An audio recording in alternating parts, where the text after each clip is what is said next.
الحمد لله نحمده ونستعينه ونستغفره ونعوذ بالله من شرور أنفسنا ومن سيئات أعمالنا من يهده الله فلا مضل له ومن يضلل فلا هادي له وأشهد أن لا إله إلا الله وحده لا شريك له وأشهد أن محمدا عبده ورسوله.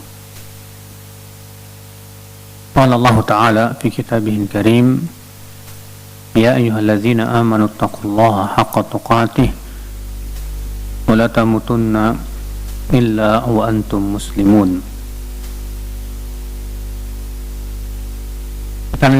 Kita lanjutkan bab qaulin Nabi sallallahu alaihi wasallam inni la arju an takunu nisfa ahlil jannah. Bab sabda Nabi sallallahu alaihi wasallam,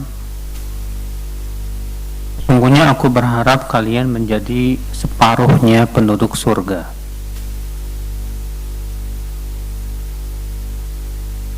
Hadis 102 An Abdullah bin Mas'ud radhiyallahu anhu qala kunna ma'a Rasulillah sallallahu alaihi wasallam fi qubbatin nahwan min 40 rajulan. Faqala Rasulullah sallallahu alaihi wasallam tardawna an takunu rubu'a ahli al-jannah? Qulna na'am. Faqala atardawna an takunu thulutha ahli al-jannah? Faqulna na'am. Faqala walladhi nafsu Muhammadin biyadihi inni la arju an takunu nisfa ahli al-jannah. وذاك أن الجنة لا يدخلها إلا نفس مسلمة وما أنتم في أهل الشرك إلا كالشعرة البيضاء في جلد الثور الأسود أو كالشعرة السوداء في جلد الثور الأحمر. Dari Abdullah bin Mas'ud, semoga Allah meridainya, ia berkata, kami pernah bersama Rasulullah sallallahu alaihi wasallam sebuah kubah atau kemah yang memuat sekitar 40 orang. Maka Rasulullah SAW bersabda, apakah kalian ridha untuk menjadi seperempatnya penduduk surga? Qulna na'am, kami berkata iya. Dalam ayat yang lain, fakabbarna, maka kami pun bertakbir. Qala atardawna an takunu thulutha ahli al-jannah? Lalu Nabi SAW bersabda lagi, ridhakah kalian menjadi sepertiga penduduk surga? Qulna na'am. Qala walladhi nafsu Muhammadin biyadihi inni la arju an takunu nisfa ahli al-jannah. Demi zat Muhammad yang berada di tangannya, demi zat yang Nabi Muhammad berada di tangannya, sesungguhnya aku berharap kalian menjadi separuhnya penduduk surga. Wa dzaka annal jannah la yadkhuluha illa nafsun muslimah. Karena surga itu tidak akan dimasuki kecuali oleh jiwa yang muslim. Dan wa ma antum fi ahli syirk, dan tidaklah kalian, artinya jumlah kalian dibandingkan dengan orang-orang yang berbuat syirik, illa kasya'ratil bayda fi jildi thawril aswad, kecuali seperti satu helai rambut yang berwarna putih di kulit banteng yang berwarna hitam. Wa kasya'ratis sauda fi jildi thawril ahmar, atau seperti satu helai rambut hitam di kulit banteng yang berwarna merah. Ya, sangat sedikit sekali. Di sini akhi kita ambil faedah yang pertama, itu ya fadlu ahli Islam wa ummati Muhammadin sallallahu alaihi wasallam, keutamaan umat Nabi Muhammad sallallahu alaihi wasallam, di mana Nabi sallallahu alaihi wasallam mengatakan bahwa Beliau berharap sekali kalau umat Islam itu menjadi separuhnya penduduk surga. Namun dalam riwayat yang lain, ya, kamu bisa lebih. Ya. Sesungguhnya dalam hadis Nabi SAW, "Ukhtirtu baina syafa'ah wa baina an yudkhal nisfu ummatil jannah." Diberikan oleh Allah pilihan antara separuh umatku masuk surga atau diberikan syafaat. Maka Nabi mengatakan, "Fakhtartu syafa'ah." Maka aku pun memilih apa? Syafaat. Wa hiya liman mata la yusyrik billahi syai'a. Dan syafaatku hanya untuk orang-orang yang tidak berbuat apa? Syirik sedikit pun juga. Kan umat Islam, ya, Nabi mengatakan pada asalnya seluruhnya masuk surga kecuali yang enggan. Rasulullah, kullu ummati yadkhulunal jannah illa man aba. Semua umatku, ya, akan masuk apa? Surga kecuali yang tidak mau. Kemudian para sahabat bertanya, siapa yang tidak mau, ya Rasulullah? Kata Rasulullah, man ata'ani dakhalal jannah wa man asani dakhalan nar. Siapa yang menaatiku, dia pasti masuk surga. Tapi siapa yang memaksiatiku, maka ia tidak mau masuk ke dalam surga. Di sini juga menunjukkan, ayol ikhwah, yang kedua, di sini menunjukkan bahwa Islam adalah syarat untuk masuk surga. Karena Nabi mengatakan, wa dzaka annal jannah la yadkhuluha illa nafsun muslimah. Karena surga itu tidak akan dimasuki oleh jiwa yang muslim. Maka jiwa yang tidak muslim alias syirik, berbuat syirik dan wafat di atas kesyirikan, ya, haram masuk ke dalam surga. Allah berfirman, innahu man yusyrik billah faqad harramallahu alaihil jannah. Sesungguhnya orang yang berbuat syirik, yaitu mempersekutukan Allah, maka Allah haramkan ia untuk masuk ke dalam surga. Hadis ini juga menunjukkan, ya akhul Islam, yang ketiga, hadis ini menunjukkan bahwa para nabi itu semua di atas agama Islam. Kenapa? Karena Nabi mengatakan bahwa surga tidak akan dimasuki kecuali oleh jiwa yang muslim. Berarti, ya, para nabi semua muslim. Para nabi semua agamanya Islam. Makanya Nabi Yusuf memohon kepada Allah agar diwafatkan di atas Islam. Beliau bersabda, tawaffani muslima wa alhiqni bisalihin. Ya Allah, wafatkan aku dalam keadaan apa? Muslim, dan masukkan aku termasuk orang-orang yang saleh. Hadis ini menunjukkan juga, ya akhul Islam, bahwa orang-orang yang masuk ke dalam api neraka jauh lebih banyak dibandingkan dengan orang-orang yang masuk ke dalam apa? Surga. Jadi umat Islam. Karena Nabi mengatakan, tidaklah jumlah kalian dibandingkan dengan ahli syirik kecuali seperti satu helai rambut yang berwarna putih di kulit apa? Banteng yang berwarna hitam. Jadi sedikit sekali, tidak, sangat sedikit.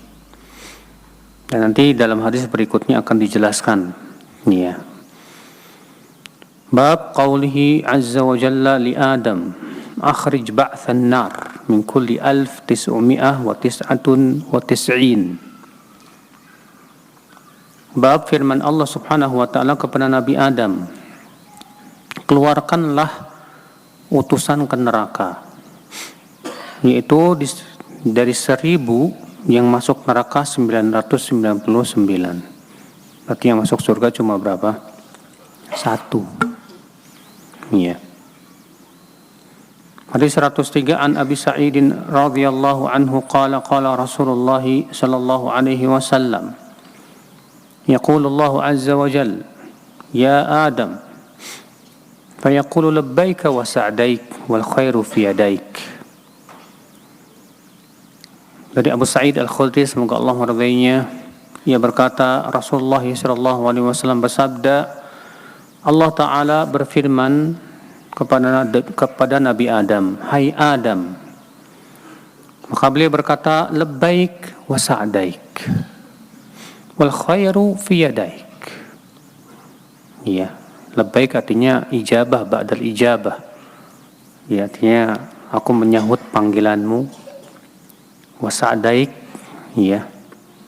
Sa'daik artinya dua saat, artinya dengan penuh kegembiraan, istilahnya begitu ya. Artinya menyambut panggilan Allah dengan penuh kegembiraan. Dan kebaikan semuanya berada pada dua tanganmu ya Allah. Yaqul, lalu Allah berfirman, akhrij ba'than nar. Keluarkan dari keturunanmu itu yang akan masuk ke neraka. Qala wa ma ba'thun nar. Lalu Nabi Adam berkata, apa itu ba'thun nar? Utusan neraka. Qala min kulli alfin tis'atun, ya, min kulli alfin tis'atun wa tis'umi'ah, ya, wa tis'ah wa tis'in, yaitu dari setiap 1000, yaitu 999 orang yang masuk ke dalam api neraka. Tapi yang masuk surga berapa? Cuma 1. Nah, inilah yang dimaksud oleh Rasulullah SAW, tidaklah jumlah kalian dibandingkan ahli syirik kecuali seperti satu helai rambut dibanding di sebuah kulit sapi yang berwarna hitam. Iya. Bayangkan dari 1000 orang yang masuk ke surga cuma 1. Ini ngeri banget ini, Mas. Ya, mendengar berita ini, ya, ini sesuatu yang sangat mengerikan. Qala fadzaka hina yashibus saghir. Kata Rasulullah, yang demikian itu saat anak kecil beruban.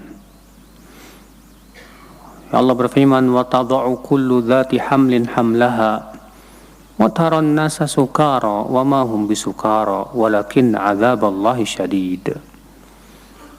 Dan wanita hamil pun langsung keguguran. Dan kamu lihat manusia itu mabuk padahal mereka tidak mabuk. Akan tetapi azab Allah itu sangat keras. Iya. Artinya ini saat terjadi hari kiamat. Qala fashtadda dzalika alaihim.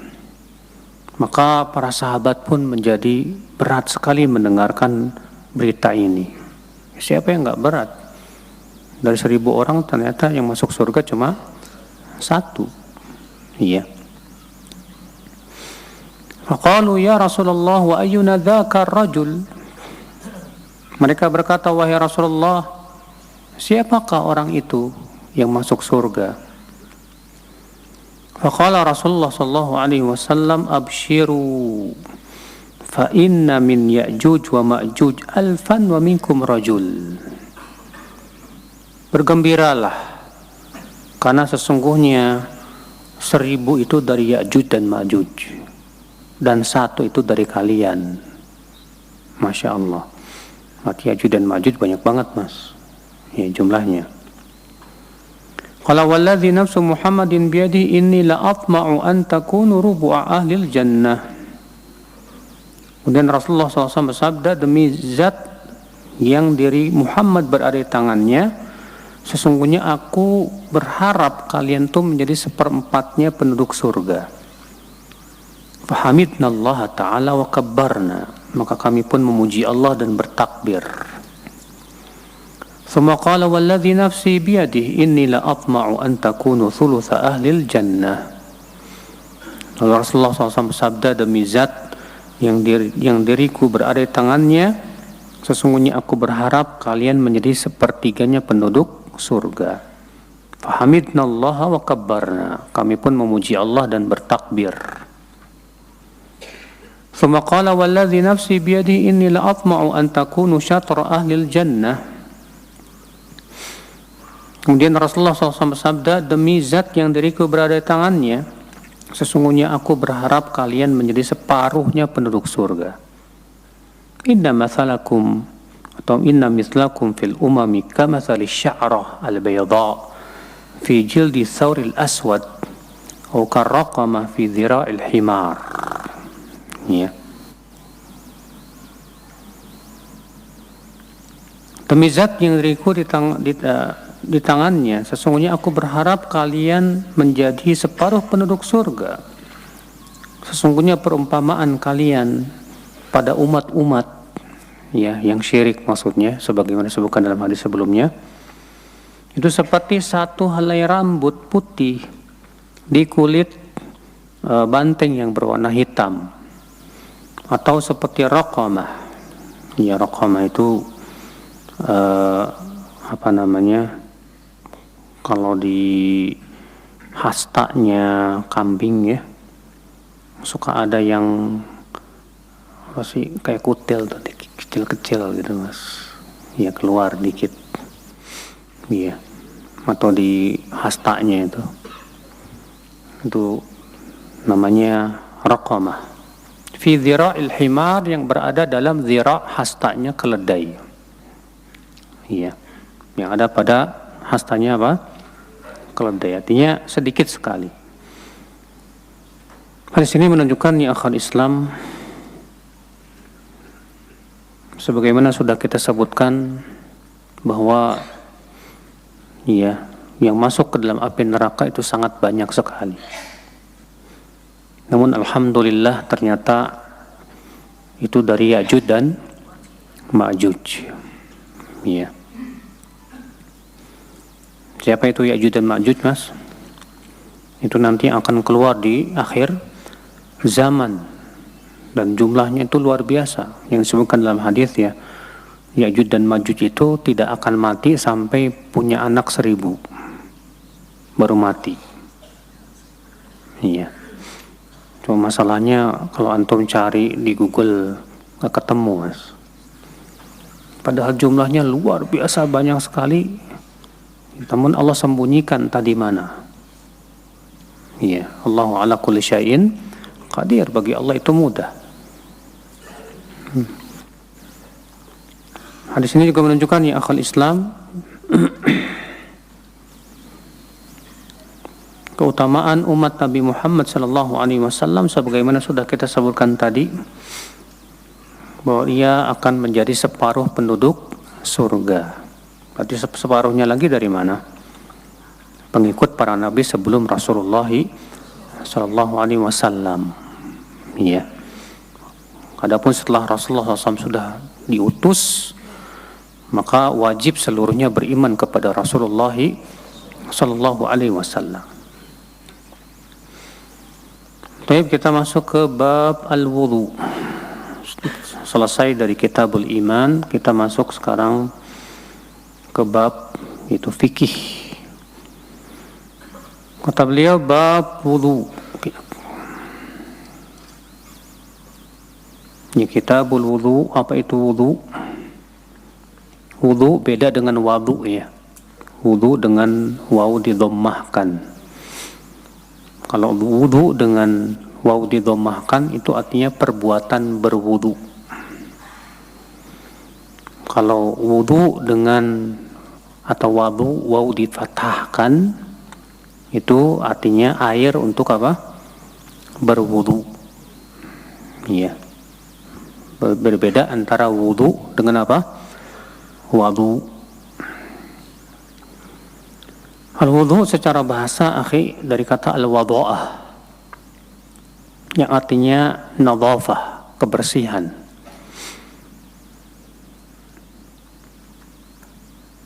Sedangkan secara istilah wudu artinya isti'malul ma' ala a'dha'in makhsusah.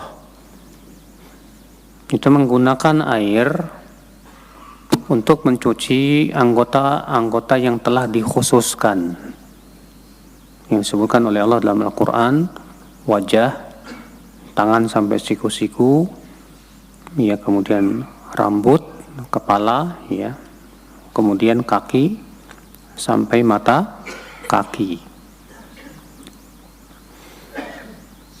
Dan wudhu akhul Islam adalah merupakan syarat sah salat. Tidak diterima salat tanpa wudhu. Nabi SAW bersabda, la salata liman la wudhu'alah. Tidak sah salat bagi mereka yang tidak punya apa? Wudhu. Ya. Dan wudhu ya akhul Islam mempunyai keutamaan yang agung ya dalam Islam ini. Apa keistimewaan wudhu, Pak? Di antara keistimewaannya bahwa wudhu itu menggugurkan dosa. Ya, wudhu itu menggugurkan apa? Dosa. Sebutkan dalam hadis yang dikeluarkan oleh Muslim dan nanti akan disebutkan juga. Idza tawadda'a al-'abdul muslim, apabila seorang hamba muslim berwudu lalu ia mencuci wajahnya, maka akan keluar dari wajahnya semua dosa yang dilakukan oleh apa? Wajahnya itu bersama tetesan-tetesan air wudu. Kalau ia mencuci dua tangannya, akan keluar dari dua tangannya bersama tetesan air wudu itu dosa-dosanya. Apabila ia mengusap kepalanya, demikian pula. Ketika ia mencuci kakinya, demikian pula. Hatta yakhruja naqiyan minadz-dzunub. Sehingga selesai wudu, dia sudah bersih dari apa? Dosa, Masya Allah. Iya. Maka dari itu, antum yang qadarullah ya, perutnya suka error, alhamdulillah akhi, antum dikasih kesempatan untuk sering berwudu. Ya. Berwudu lagi. Berapa banyak itu dosa yang akan digugurkan oleh Allah Subhanahu wa taala ya dengan apa? Wudu kita. Di antara keutamaan wudu apalagi? Bahwa wudu terutama di saat-saat yang sulit itu mengangkat derajat dan menggugurkan dosa.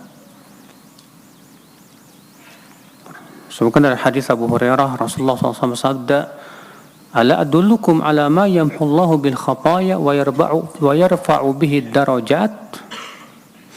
Maukah aku tunjukkan kalian kepada perkara yang Allah akan hapuskan dosa-dosa kalian dengannya, dan Allah akan angkat derajat kalian dengannya. Mereka berkata, mau ya Rasulullah. Kata Rasulullah, isbagul wudu alal makarih, yaitu menyempurnakan wudu di saat-saat susah ya, ketika dingin banget atau ketika sakit ya. Wa kathratul khutbah ilal masajid, dan banyak berjalan menuju masjid untuk salat berjamaah ya. Wa intidharu shalah ba'da shalah, dan menunggu salat sampai salat berikutnya. Fadzalikumur ribat, fadzalikumur ribat, fadzalikumur ribat. Maka itulah yang disebut dengan ribat.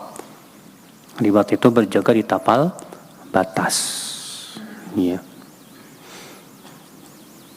Demikian pula di antara keutamaan wudu, akhi, orang yang menjaga wudunya itu ya memasukkan ia ke surga. Rasulullah SAW bersabda kepada Bilal, ya Bilal, hadithni bi arja amalin amiltahu fil Islam. Hai Bilal, sampaikan kepadaku amalan yang paling kamu harapkan dalam Islam. Ini sami'tu dufana 'alaika baina yadayya fil jannah, karena aku mendengar suara dua sandalmu itu di hadapanku di surga. Maka Bilal berkata, ma amiltu amalan arja indi min anni lam atatahhar tuhuran fi sa'ah min lailin aw nahar illa sallaitu bidzalika at-tuhur ma kutiba li an usalli. Tidaklah aku mengamalkan amalan yang paling aku harapkan ya, kecuali aku selalu bersuci di setiap kali apa? Berhadas, baik di waktu malam maupun siang. Kemudian aku pun sholat sesuai yang Allah tuliskan untukku. Ya, nah, itu menunjukkan Rasulullah SAW mengabarkan ya bahwa Bilal masuk surga. Rupanya amalan andalannya Bilal itu setiap berhadas apa? Berwudu lalu sholat 2 rakaat. Di antara keistimewaan wudu apa lagi, Pak? Bahwa Rasulullah akan mengenali umatnya dengan bekas air wudu. Rasulullah SAW akan mengenali umatnya dengan bekas air wudu. Sebagaimana dalam hadis bahwa Rasulullah SAW pernah ziarah kubur bersama para sahabatnya. Kemudian Rasulullah mendoakan mereka, Assalamualaikum dara qaumin mu'minin wa inna insyaallah bikum an qaribin lahiqun. Kemudian Rasulullah setelah mendoakan mereka bersabda, waditu law anna qad ra'ayna ikhwanana. Aku senang sekali kalau kita bisa melihat teman-teman kita. Maka para sahabat bertanya, alasna ikhwanak, bukankah kami teman-temanmu ya Rasulullah? Kata Rasulullah, antum ashabi, kalian tuh sahabat-sahabatku. Wa ikhwanuna alladzina lam ya'tu ba'd, teman-teman kita itu yang akan datang setelah kita nanti. Iya. Faqalu kaifa ta'rifu man lam ya'ti min ummatika ya Rasulullah? Maka mereka berkata, bagaimana engkau akan mengenali orang yang akan datang dari umatmu sementara engkau tidak pernah melihat mereka? Kata Rasulullah, ara'aita law anna rajulan lahu khailun ghurrun muhajjalah baina dhahrai khailin tuhmin buhmin ala ya'rifu khailah? Bagaimana kalau ada orang punya kuda? Kudanya itu ubun-ubunnya berwarna apa? Putih. Ya, demikian pula di kakinya. Di tengah-tengah kuda-kuda lain yang hitam semua. Kira-kira dia kenal nggak? Ya, tentu kenal. Kata Rasulullah, fa innahum ya'tuna ghurran muhajjalina minal wudu. Sesungguhnya nanti umatku itu nanti akan datang pada hari kiamat dalam keadaan apa? Ubun-ubunnya bercahaya. Ya, kaki dan tangannya pun bercahaya. Masya Allah, jadi orang yang nggak pernah sholat, Rasulullah nggak bakalan kenal dia, mas. Nggak pernah wudu. Iya, bagaimana Rasul akan kenal sama dia? Di antara keistimewaan wudu apa lagi? Di antara keistimewaan wudu, ya akhi, bahwa wudu itu, ya, menjadi cahaya pada hari kiamat. Sebagaimana disebutkan tadi bahwa Rasulullah SAW membedakan umatnya dengan yang lainnya itu dengan apa? Cahaya yang ada di ubun. Di antara keistimewaan wudu juga ya akhi apa? Dia melepaskan ikatan setan. Dia melepaskan apa?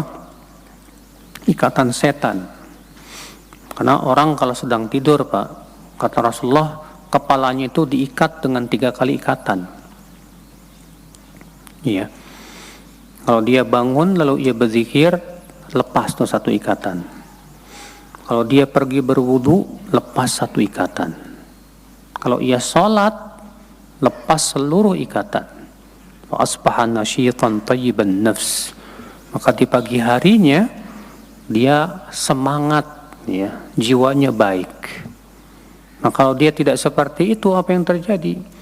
Dia di pagi harinya busuk, ya, artinya jiwanya itu dan malas, ya. Nah, ini akal Islam di antara keistimewaan apa? Wudu. Makanya Rasulullah SAW sangat menganjurkan kita untuk senantiasa menjaga apa? Wudu. Nabi SAW bersabda, "Wala yuhafidhu 'alal wudu illa al-mu'min." Tidak ada yang menjaga wudunya kecuali siapa? Mukmin. Ya. Bab la yaqbalullahu salatan bighairi tuhur. Allah tidak akan menerima salat dengan tanpa bersuci. Hadis 104 an Mus'ab bin Sa'ad qala dakhala Abdullah bin Umar ala ibn Amir ya'uduhu wa huwa marid. فقال ألا تدعو الله لي يا ابن عمر قال إني سمعت رسول الله صلى الله عليه وسلم يقول لا يقبل الله صلاة بغير طهور ولا صدقة من غلول وكنت على البصرة. Dari Mus'ab bin Sa'ad ia berkata, Abdullah bin Umar masuk kepada Ibnu Amir yang saat itu dia sedang menjadi gubernur di mana? Di kota Basrah. Di sini Ibnu Umar menjenguk gubernur Basrah, ya, yang sedang sakit. Lalu kemudian Ibnu Amir berkata, tidakkah engkau berdoa kepada Allah untukku, hai Ibnu Umar?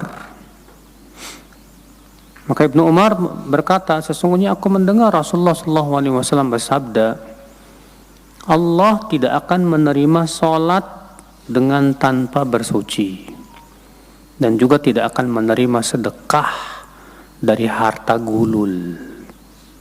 Ya.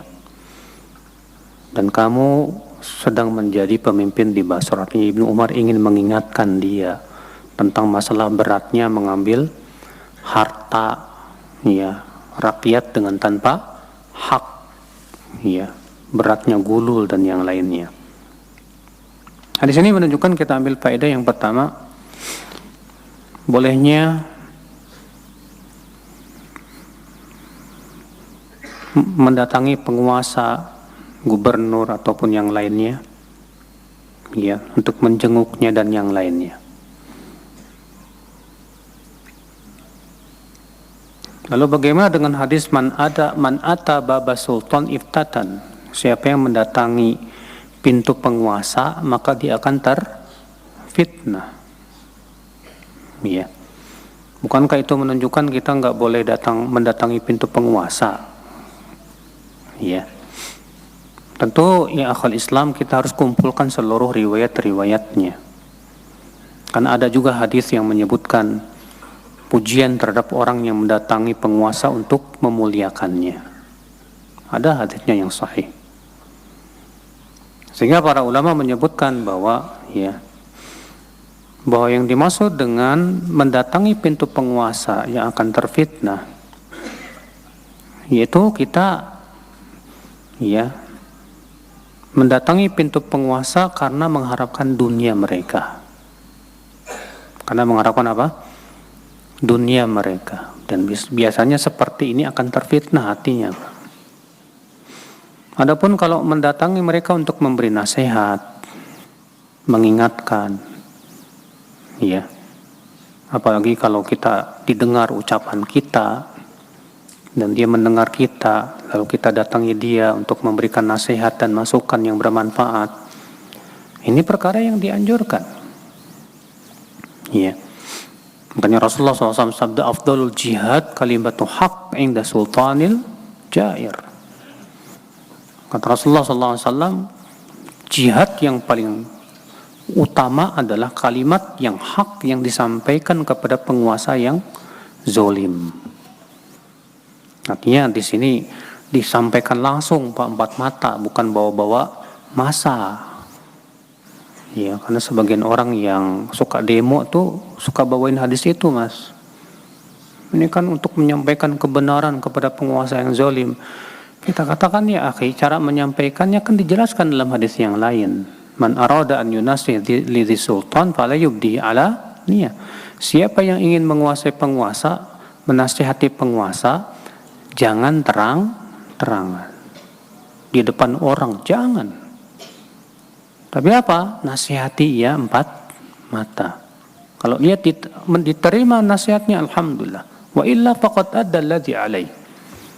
Kalau dia ditolak nasihatnya, dia sudah melaksanakan apa? Tugas sampai situ. Iya. Nah ini, jadi bukan dengan cara bawa-bawa masa, ya, teriak-teriak, bahkan sampai menjelek-jelekan di mimbar-mimbar, itu sama sekali bukan manhaj Ahlussunnah wal Jamaah. Itu kebiasaan kaum Khawarij, Pak. Iya. Hadis ini juga menunjukkan ya akhwal Islam, kita ambil faedah yang kedua, anjuran untuk mengunjungi orang sakit. Dan keutamaan mengunjungi orang sakit itu besar ya. Yang disebutkan dalam hadis bahwa orang yang mengunjungi orang sakit di pagi hari, salat alaihi sab'una alfa malak hatta yumsi. Akan didoakan oleh 70.000 malaikat sampai sore hari. Masya Allah. Dan siapa yang mengunjungi orang sakit di sore hari akan didoakan oleh 70.000 malaikat sampai pagi hari. Allahu Akbar. Wa kana fi khurfah min khurafil jannah. Dan ketika saat ia menjenguk orang sakit itu, ia berada di sebuah taman-taman surga, taman-taman buahnya surga. Di taman buahnya surga itu adanya kapan, Pak? Saat kita menjenguk orang sakit. Iya. Faedah yang selanjutnya, hadis ini menunjukkan bolehnya minta didoakan oleh orang yang saleh. Di sini Ibnu Amir berkata, tidakkah engkau berdoa kepada Allah untukku, hai Ibnu Umar? Ya, berarti itu menunjukkan bolehnya minta didoakan oleh orang yang saleh yang hadir di depan kita. Ya, kita katakan tolonglah doakan saya, ya supaya saya sembuh misalnya atau yang lainnya. Hadis ini kita ambil faedah bahwa syarat sah salat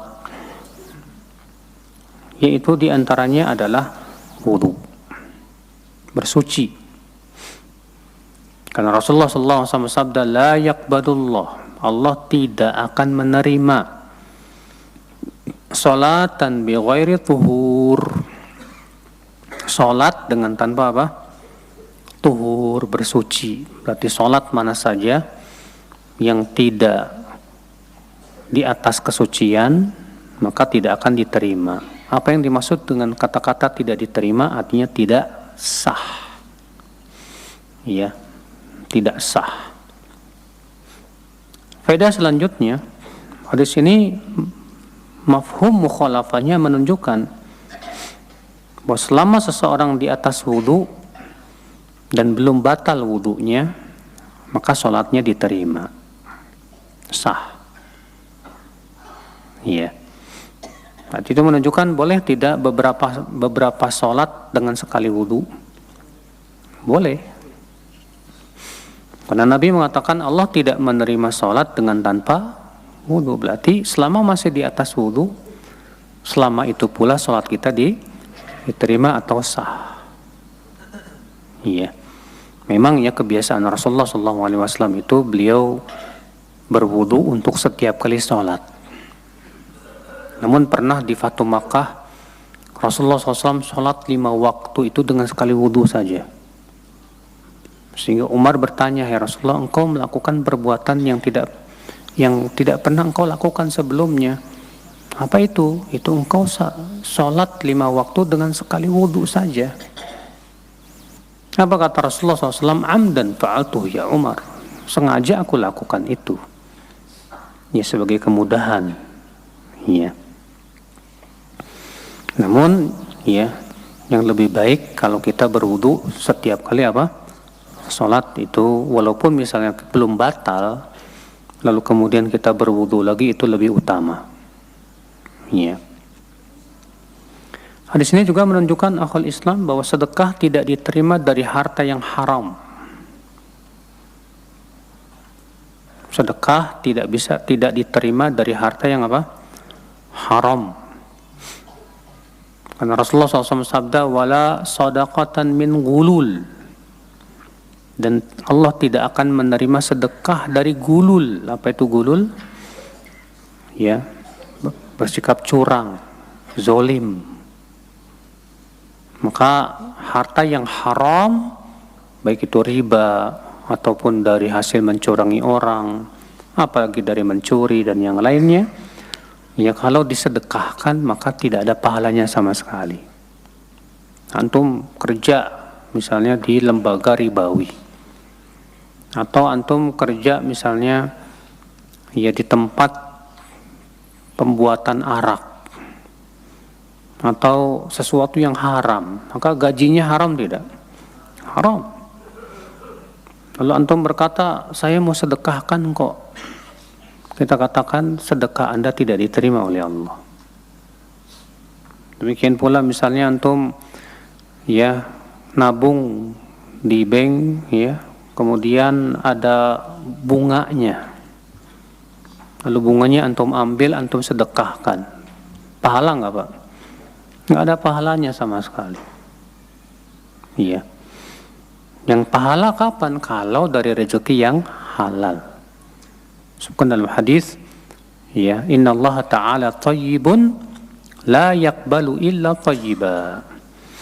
Sesungguhnya Allah itu thayyib dan Allah tidak menerima kecuali yang thayyib, yang halal. Juga Rasulullah SAW sabda, "Idza tasaddaqa ar-rajul bi'adli tamratin min kasbin thayyibin taqabbalallahu bi yaminihi." Apabila seseorang bersedekah dengan sebutir kurma dari usaha yang halal, maka Allah akan terima dengan tangan kanannya. Ya. Nah, ini akal Islam. Hadis ini juga menunjukkan ya akal Islam bahwa hendaknya para ulama yang didengar ucapannya oleh para penguasa berusaha untuk menasihati mereka, para penguasa. Iya, diluruskan, dibimbing. Ya, karena agama kita ini Pak, selama ulama dan umaroknya itu akur, itu akan kuat. Tapi ketika ulama dan umaroknya ini nggak akur nih, ya, wah ini musibah. Akan muncul fitnah. Kita masuk bab ghuslul yad indal qiyam minan naum qabla idkhaliha fil ina. Bab mencuci tangan ketika bangun tidur sebelum dimasukkan ke dalam bejana. Artinya kalau antum bangun tidur terus mau wudu, maka tangannya jangan langsung dimasukkan ke dalam bejana, ya. Tapi dicuci dulu 3 kali di luar bejana. Hadis 105 an Abi Hurairah radhiyallahu anhu anna an-nabiy sallallahu alaihi wasallam qala idza istayqadha ahadukum min nawmihi fala yaghmis yadahu fil ina hatta yaghsilaha thalathan fa innahu la yadri aina batat yaduh. Dari Abu Hurairah semoga Allah meridainya bahwasanya Nabi Shallallahu Alaihi Wasallam bersabda, apabila salah seorang dari kalian bangun dari tidurnya, maka janganlah ia mencelupkan tangannya ke dalam bejana sampai ia mencucinya dulu 3 kali. Berarti kalau udah dicuci 3 kali di luar bejana, pada waktu itu boleh nggak dicelupkan? Boleh. Iya. Fa innahu la yadri aina batat yaduh. Karena ia nggak tahu di mana tangannya itu bermalam. Iya. Hadis ini kita ambil faedah yang pertama,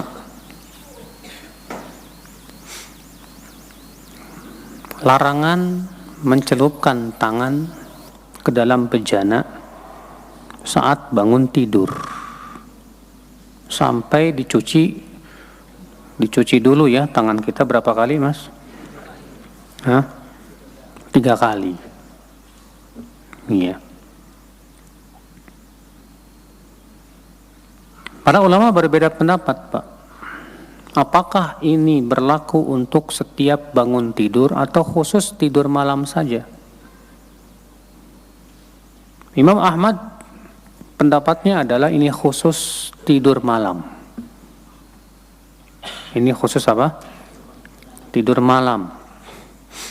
Alasannya apa? Karena Nabi mengatakan di akhir hadis itu, karena seseorang tidak tahu di mana tangannya bermalam. Sedangkan bermalam itu hanya terjadi pada malam hari. Orang yang tidur siang enggak disebut dengan bermalam namanya, Pak. Iya. Berarti kata Imam Ahmad, berarti itu menunjukkan bahwa ini khusus untuk tidur malam. Nah, sekarang kalau antum tidur siang misalnya ya, habis zuhur tidur, bangun jam 2 atau jam 3. Ya.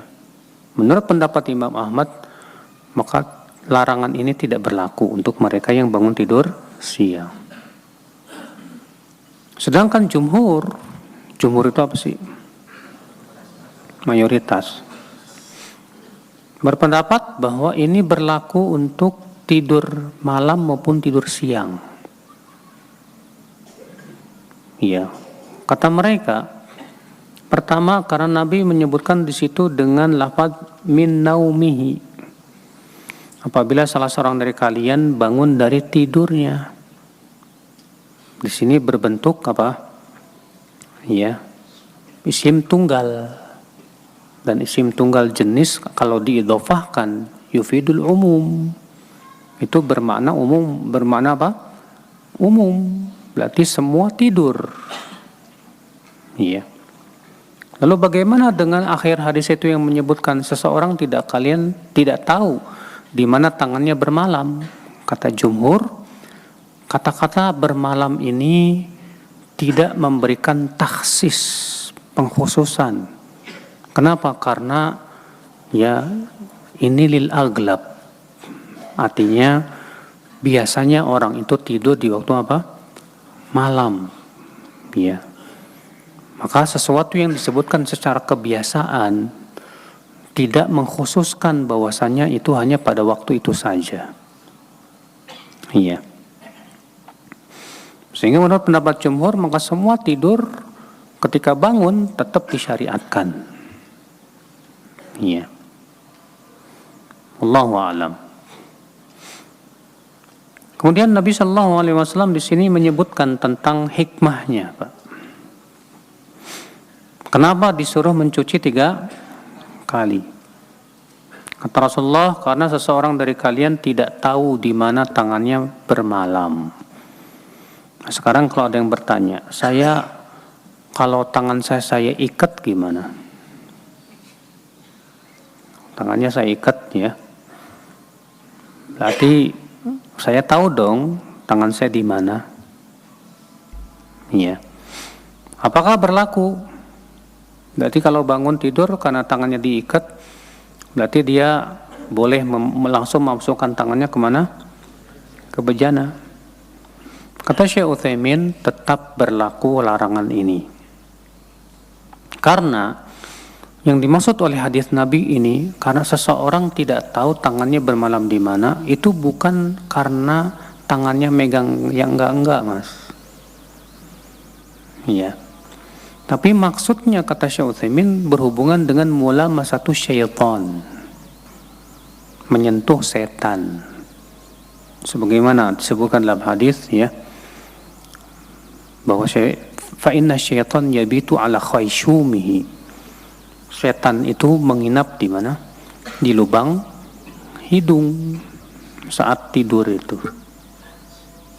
Maka ya, dari itu kata Syekh Utsaimin, walaupun misalnya tangannya diikat tetap harus apa? Mencuci dulu. Karena yang diinginkan oleh hadis tersebut bukan karena tangannya gerayangan kemana-mana, Mas, tapi karena menyentuh apa? Setan. Iya. Baik. Mana yang paling kuat?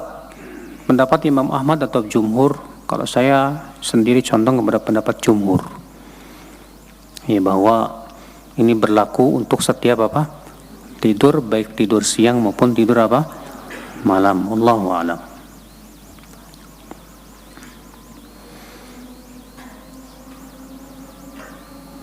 Kita masuk bab an-nahi 'anit takhalli fi at-tariq wadh-dhilal. Nah, sekarang kalau misalnya antum lupa,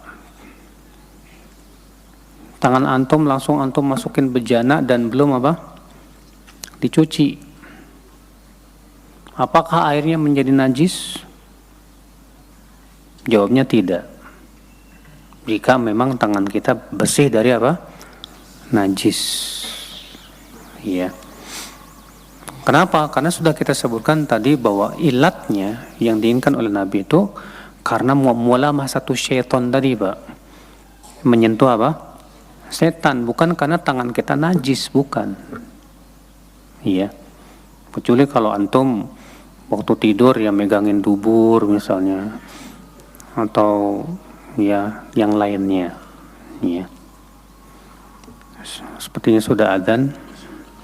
Baik, kita lanjutkan pada pertemuan yang akan datang. Wabillahi taufik. Assalamualaikum warahmatullahi wabarakatuh.